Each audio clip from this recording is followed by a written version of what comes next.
আপনারা দেখছিলেন দেশ বিদেশের সবশেষ খেলার খবরগুলো। আমরা আগেই বলেছিলাম যে ক্রীড়াঙ্গনে ক্ষমতা পালাবদলের যে চাপ, সেই বিষয় নিয়ে আমরা আলোচনা করব। আলোচনা করতে আমাদের সাথে আছেন ইশতিয়াক আহমেদ। চাইলে আপনারাও আমাদের সাথে যুক্ত হতে পারেন। স্ক্রিনে দেখানো নম্বরে আপনাদের মতামত বা প্রশ্ন থাকলে আমাদের সাথে শেয়ার করতে পারেন। ইশতিয়াক ভাই, একটু আগে দেখলেন যে নতুন উপদেষ্টা আসলে বলছিলেন যে আমাদের কিন্তু সামনে একটা আইসিসি ইভেন্ট রয়েছে, নারী টি-20 বিশ্বকাপের। এই যে ক্ষমতার যে পালা বদল হলো, ক্ষমতার যে পরিবর্তন হলো, সেই জায়গায় কিন্তু একটা পরিবর্তনের কারণে কিন্তু একটা চাপের মুখে পড়েছে আসলে পুরো ইভেন্টটাই। তো সেই ইভেন্টটা আসলে আমরা আলোচনায় যাবো, তবে সেই ইভেন্ট নিয়ে কিছু কথা বলেছেন আমাদের নতুন উপদেষ্টা। আমরা সেই তার বক্তব্যটা শুনে আসতে চাই। পুরো দেশকে ঢেলে সাজাতে চাই, এবং সেটা আমরা আসলে ব্যক্তির জায়গা থেকে নয় যে একজন ব্যক্তিকে আমি পরিবর্তন করে দিলাম আর হয়ে গেল। আমরা সিস্টেমটাকে ঢেলে সাজাতে চাই। আমরা এমন একটা সিস্টেম গড়ে দিয়ে যেতে চাই এই অন্তর্বর্তীকালীন সরকারের অধীনে, যাতে করে যে ব্যক্তি আসুক সে ওই সিস্টেম ফলো করার মাধ্যমে এই যে দুর্নীতির কথা বলছেন কিংবা অনিয়মের কথা বলছেন সেগুলো যেন আর কখনোই ফিরে না আসতে পারে। শেখ হাসিনা জাতীয় যুব উন্নয়ন ইনস্টিটিউটের নামটা আমরা পরিবর্তন করে বাংলাদেশ জাতীয় যুব উন্নয়ন ইনস্টিটিউট করছি, এবং এই বিষয়ে প্রসেস চলমান থাকবে এবং দ্রুতই এটা কমপ্লিট হবে। আর নারী টি-20 বিশ্বকাপের বিষয়ে আমরা বিসিবির সাথে কথা বলেছি। যেই ইস্যুগুলো হচ্ছে তার মধ্যে সবচেয়ে গুরুত্বপূর্ণ হচ্ছে সিকিউরিটি এনশিওর করা। ইশতিয়াক ভাই, শুনছিলেন আসলে যে সিকিউরিটি ইনশিওর করা, আসলে এই পরিস্থিতি কি সম্ভব কিনা টি-20 বিশ্বকাপ অনুষ্ঠান করা, আয়োজন করা বাংলাদেশে? ধন্যবাদ মিদুল। আমরা বিশাল একটা তো চেঞ্জ দেখেছি, বিশাল একটা, যদি একেবারে বলি যে রক্তাক্ত বা ইসের মধ্যে দিয়ে আমরা যাইনি বললে ঠিক হবে না। এবং এটা এই প্রজন্মের যারা যুবক কিংবা ইউথ কিংবা স্টুডেন্টদের হাত ধরেই এই পরিবর্তনটা এসছে। আমাদের মাননীয় উপদেষ্টা যিনি, উনিও একজন ইয়াং, যে যার একটা বিশাল ভূমিকা ছিল। তো অবভিয়াসলি ফ্রেশ চিন্তাভাবনা ওনার, ওই প্রেক্ষাপটে উনি বলছেন যে চেঞ্জেস আমরা যেটা করব সেটা পার্মানেন্টলি একটা সিস্টেম দাঁড় করাবার প্রক্রিয়াধীন তারা রয়েছে, এবং সেই প্রক্রিয়া মেনে চললে মানে ওনার কথার অনুযায়ী যে আগামীতে কোনো অসুবিধা হবে না। সব কিছু ঠিক আছে, মানলাম। বাট বর্তমানে যেটা as far age cricket is concern, যেটা ইজ দ্য বার্নিং ইস্যু, সেটা হচ্ছে যে এই যে নারী ওয়ার্ল্ড কাপ যেটা হবে সেটা আমরা কীভাবে সাকসেসফুলি ইয়ে করতে পারবো given the present situation that we are going through. এবং ওনার কথা হচ্ছে যে আমরা নিরাপত্তা, সবচেয়ে বড় জিনিস হচ্ছে যদি নিরাপত্তাটা যেন আমরা নিশ্চিত করতে পারি, তাহলে সেই ক্ষেত্রে আমরা এগিয়ে যেতে পারবো। সেই ক্ষেত্রে আমরা আইসিসিকেও, অবভিয়াসলি আমরা আইসিসিকেও সেই আস্থাটা আমরা দিতে পারবো যে আমরা প্রস্তুত। আমরা এটাতে চেঞ্জেস এসেছে, চেঞ্জেস আসবে, changes the only constant. Change হলে there is always a little bit of pain, and if there is a bit of pain there is always a gain. So এটার মধ্যে থেকে আমরা পজিটিভলি আমরা দেখতে চাইবো যে there will be a gain. এবং আমার মনে হয় যে আইসিসি এইটা অনুষ্ঠানটা আমাদের করার খুব প্রয়োজন। আমাদের আদারওয়াইজ দীর্ঘমেয়াদী একটা, আমার মনে হয় মেবি একটা ব্যাকফুটে চলে যাওয়ার একটা সম্ভাবনা থাকে as far as our situation with ICC is concern. যে জন্য এটা আমার মনে হয় যে সরকারও এই ব্যাপারটাকে গুরুত্ব দিয়েই দেখছে, এবং অন্তর্বর্তীকালীন কাউকে যদি সেই দায়িত্বটা দিয়ে অন্তত এই সিচুয়েশনটা মোকাবেলা করার জন্য সুষ্ঠুভাবে, সেটা আমার মনে হয় যে চিন্তাভাবনা তাদের মাথায় নিশ্চয়ই আছে যে কাকে দিয়ে এটা এই পিরিয়ডের জন্য সিচুয়েশনটা ওভারকাম করার জন্য who could be the best. I think I'm sure they are thinking over it seriously. Ishtiaq ভাই, একই সাথে যদি আমরা একটু দেখি যে নাজমুল পাপন, আমরা যদি পাপন ভাইয়ের কথা বলি, সে কিন্তু দীর্ঘদিন বাংলাদেশ জাতীয় ক্রিকেট এর সভাপতি পদে ছিলেন। তো সেই জায়গায় এখন একটা পরিবর্তনের ডাক এসেছে, অনেকেই পরিবর্তনের কথা বলছে। তো সেই জায়গাটা কি পরিবর্তনটা কি পরিবর্তন জরুরি আসলে? পরিবর্তন তো আমার মনে হয় ওভারঅল এখন এই মুহূর্তে দেশের প্রেক্ষাপটে সবচেয়ে বড়টা হচ্ছে নিরাপত্তা। আমার মনে হয় যে এটা এই ঘটনার পরে সবচেয়ে নাজুক অবস্থায় আছে কিন্তু পুলিশ ফোর্স। সো আমার মনে হয় সবচেয়ে বেশি focus as far as the government is concern, ICC এবং উইমেন্স ক্রিকেট সেটা তো রয়েছেই, বাট আমরা দেশটাকে কিভাবে সামাল দিতে পারি এই চেঞ্জের এই চেঞ্জ সিচুয়েশনের মধ্যে দিয়ে, and that is to reinforce the police in place. সিকিউরিটিটা, নিরাপত্তাটা আমাদের সবচেয়ে বেশি, দেন অর্থনীতি এবং অন্যান্য যা যা আছে সেগুলো তো রয়েছেই, বাট নিরাপত্তা এই জন্য দরকার আমাদের, so that once that is in place, once ICC thing is ensured, আমার মনে হয় যে ক্রিকেট বোর্ডও like all other federations, like all other government agencies, like all other agencies, changes আসবেই। ক্রিকেট বোর্ড এটার ব্যতিক্রম না, ক্রিকেট বোর্ডেও আমার মনে হয় কিছু চেঞ্জেস আসবে। তো সেটাকে আমার মনে হয় যে গেল বোর্ড যেগুলো জিনিস করা উচিত ছিল। কোন কোন জিনিসগুলো আসলে আপনার মনে হয়েছে যে এই জায়গায় চেঞ্জ আসা দরকার? আমার মনে হয় একটা যেটা for sure from cricketing perspective, আমি শুধু ক্রিকেটিং পার্সপেক্টিভই বলবো যে আমাদের ডিসেন্ট্রালাইজেশনটা হওয়া উচিত ছিল। এটা অনেক দিন ধরে আমাদের প্রেসিডেন্ট বলেন কিংবা বোর্ড বলেন একটা আমাদেরকে প্রতিশ্রুতি দিয়ে যাচ্ছিল। ক্রিকেট, আমরা একটা টেস্ট প্লেয়িং কান্ট্রি, আমরা এখন পর্যন্ত শুধু ঢাকা বসেই ক্রিকেট খেলি, এটা একটা হাস্যকর একটা ব্যাপার। আমার মনে হয় যে জন্য আমরা ক্রিকেটটাকে প্রসার করতে পারিনি, এবং আমরা আমাদের যে রিসোর্সেস অল ওভার বাংলাদেশ, আমাদের তো শুধু ঢাকাতেই শুধু আমাদের না, আমাদের as a test playing nation কী করা উচিত, we should be preparing cricketers for the future. আমাদের কোনো দীর্ঘমেয়াদী কোনো প্ল্যান আমরা আজ পর্যন্ত we have never seen that in place. So ওগুলাকে মাথায় রেখে আমার মনে হয় যে time has come that we seriously make certain plans which we are going to implement, and obviously decentralization be one of the major issues, and to strengthen the আমাদের grassroots level ক্রিকেটটা। সেটা হচ্ছে আমি বলবো শুধু ক্রিকেটিং পার্সপেক্টিভ দিয়ে। অনেক financial issues আছে, অনেক there are so many other issues, but আমার মনে হয় যে এটাকে যদি আমরা কেন্দ্র করে যদি আমরা আগাই, আমার মনে হয় যে অন্যান্যগুলা will fall into place. Ishtiaq ভাই, আমরা গতকালকে দেখছিলাম যে আসলে নাজমুল আবেদিন ফাহিম স্যারও আসলে বলছিলেন যে একটা পরিবর্তন দরকার, বা তিনি নিজেও হয়তো বা এই রূপরেখা দিবেন যে কিভাবে কি করা যায়। এই জায়গাটা যে কি একটু বলবেন যে আমরা অনেকদিন ধরেই দেখছি যে কোনো বোর্ডেই দেখি যে রাজনৈতিক দলগুলোর একটা আধিপত্য থাকে, এই জায়গাটা থেকে কি বের হওয়া সম্ভব কিনা, যে যারা আসলেই সংগঠক, যারা ক্রীড়ার সাথে সম্পৃক্ত, এরকম মানুষজনকে কি এনে বসানো যায় কিনা এই সমস্ত জায়গাটায়? সেটা থেকে বেশি হচ্ছে আমার মনে হয় যে আমাদের cricketing structure should be more corporate like. আমাদের ম্যানেজমেন্টের, আমাদের যারা বোর্ড মেম্বার্সরা যারা রয়েছেন, প্রতিনিয়ত তাদেরকে বোর্ডে যাওয়ার, তো দে আর পলিসি মেকার্স। আমি এই জিনিসটা খুব একটা কোনো সময় বুঝে উঠতে পারিনি যে cricket should be run by the management people. Board রয়েছে এখানে পলিসি দেওয়ার জন্য, এবং বিভিন্ন কমিটিজ, ফাইন্যান্স বলেন, আপনার HR বলেন, মার্কেটিং বলেন, আপনার যেসব কমিটি, গেম ডেভেলপমেন্ট কমিটি বলেন, আম্পায়ার্স কমিটি বলেন, প্রত্যেকে board member will be in charge of this committees. কিন্তু উইদিন দি অ্যাডমিনিস্ট্রেশন আমার মনে হয় যে management people should be running the day to day affairs of the cricket. আমরা এখানে খুব বেশি ইনভলভমেন্ট মনে হয় দেখি বোর্ড মেম্বার্সদের, যেটা আমার মনে হয় যে অন্যান্য দেশে কি এটা আছে আমার মনে হয় না।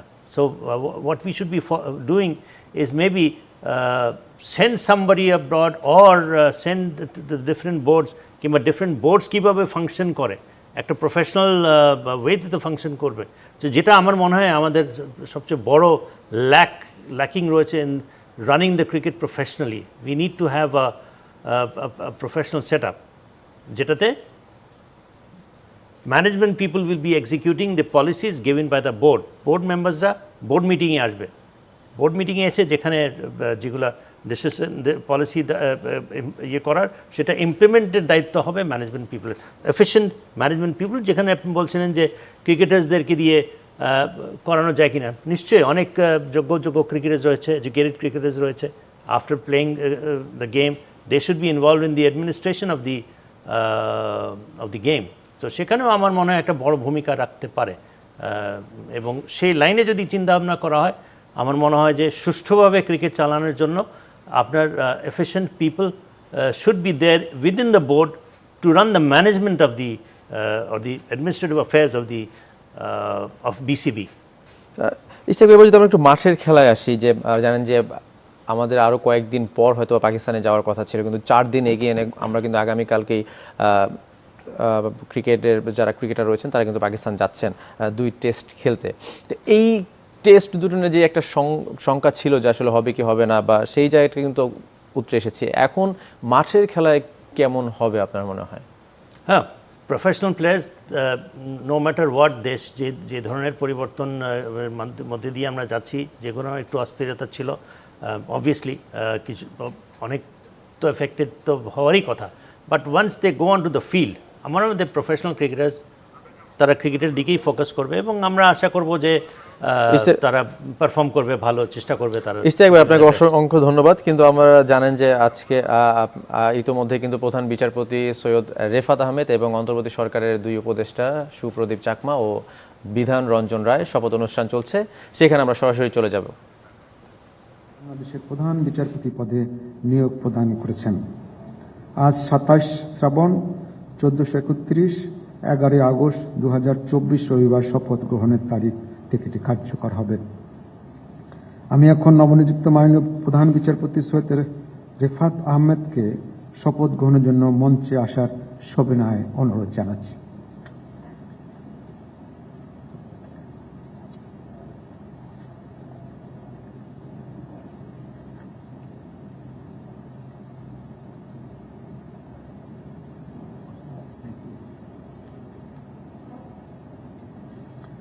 নবনিযুক্ত মাননীয় প্রধান বিচারপতিকে শপথ বাক্য পাঠ করানোর জন্য মহামান্য রাষ্ট্রপতিকে বিনীত অনুরোধ জানাচ্ছি।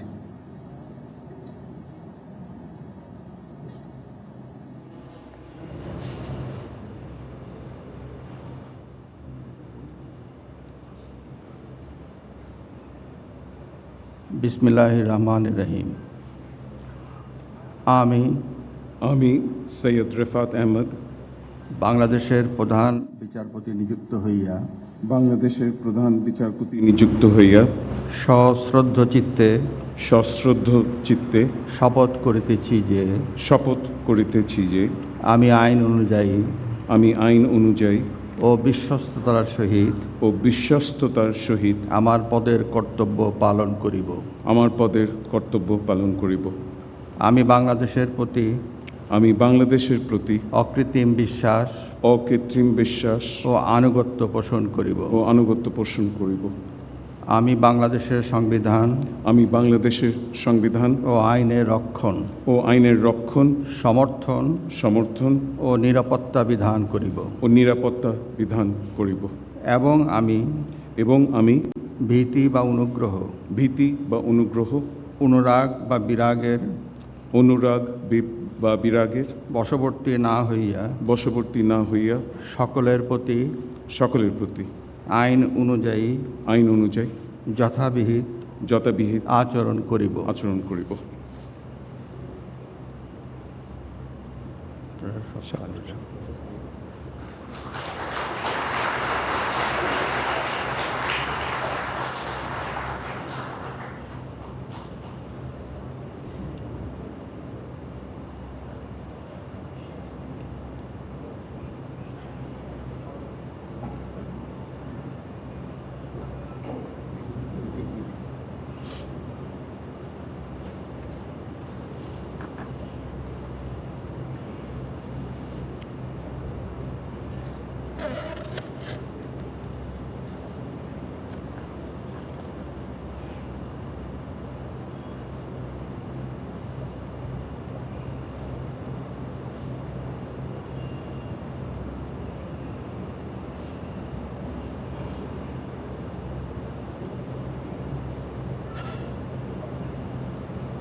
মহামান্য রাষ্ট্রপতি এবং মাননীয় প্রধান বিচারপতিকে সবিনয়ে ধন্যবাদ জানাচ্ছি এবং মাননীয় প্রধান বিচারপতিকে তার আসন গ্রহণ করার জন্য বিনীতভাবে অনুরোধ জানাচ্ছি।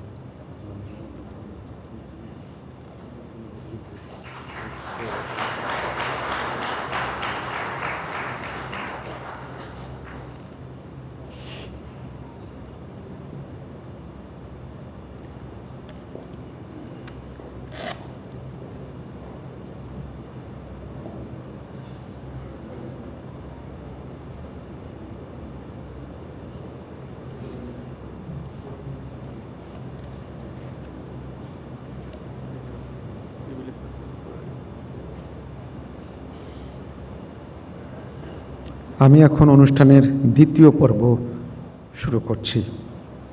সম্মানিত সুধীবৃন্দ, গত 8 আগস্ট 2024 তারিখে মহামান্য রাষ্ট্রপতি গণপ্রজাতন্ত্রী বাংলাদেশের অন্তর্বর্তীকালীন সরকারের মাননীয় প্রধান উপদেষ্টা ও 16 জন উপদেষ্টা নিয়োগ দান করেছেন। 8 আগস্ট 2024 তারিখে মাননীয় প্রধান উপদেষ্টা ও 13 জন মাননীয় উপদেষ্টা শপথ গ্রহণ করেছেন।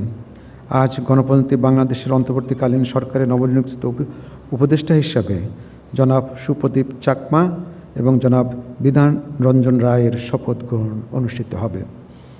আমি মাননীয় উপদেষ্টাগণকে অনুগ্রহপূর্বক মহামান্য রাষ্ট্রপতির নিকট উপদেষ্টা পদের শপথ ও গোপনতার শপথ গ্রহণের জন্য সবিনয় অনুরোধ জানাচ্ছি।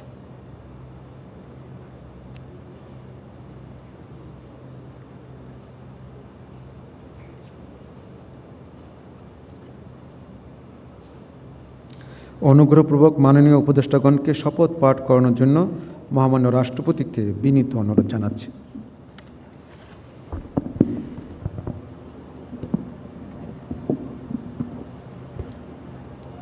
আসসালামু আলাইকুম।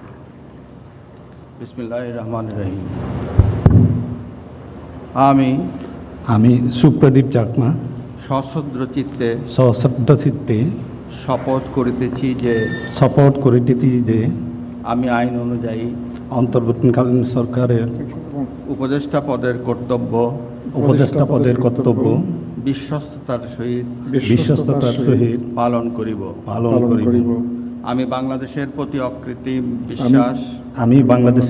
অকৃত্রিম বিশ্বাস ও আনুগত্য পোষণ করিব। আমি সংবিধানের প্রতি রক্ষণ সমর্থন ও নিরাপত্তা বিধান করিব। এবং আমি ভীতি বা অনুগ্রহ অনুরাগ বা বিরাগের বশবর্তী না হইয়া সকলের প্রতি আইন অনুযায়ী যথাবিহিত আচরণ করিব। এবার মাননীয় উপদেষ্টাগণকে গোপনতা শপথ পাঠ করানোর জন্য মহামান্য রাষ্ট্রপতিকে বিনীত অনুরোধ জানাচ্ছি।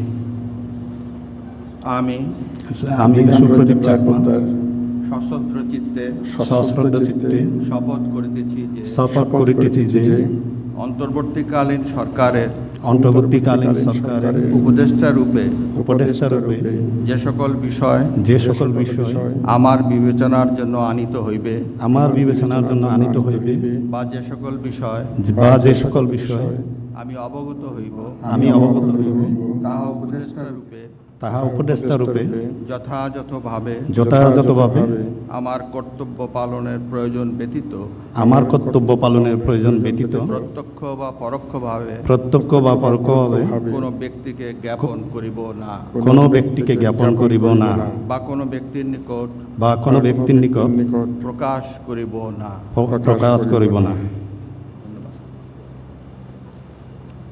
মাননীয় উপদেষ্টাগণকে উপদেষ্টা পদের শপথ ও গোপনতার শপথ স্বাক্ষর করার জন্য এবং স্বাক্ষর শেষে নির্ধারিত আসন গ্রহণ করার জন্য বিনীত অনুরোধ জানাচ্ছি।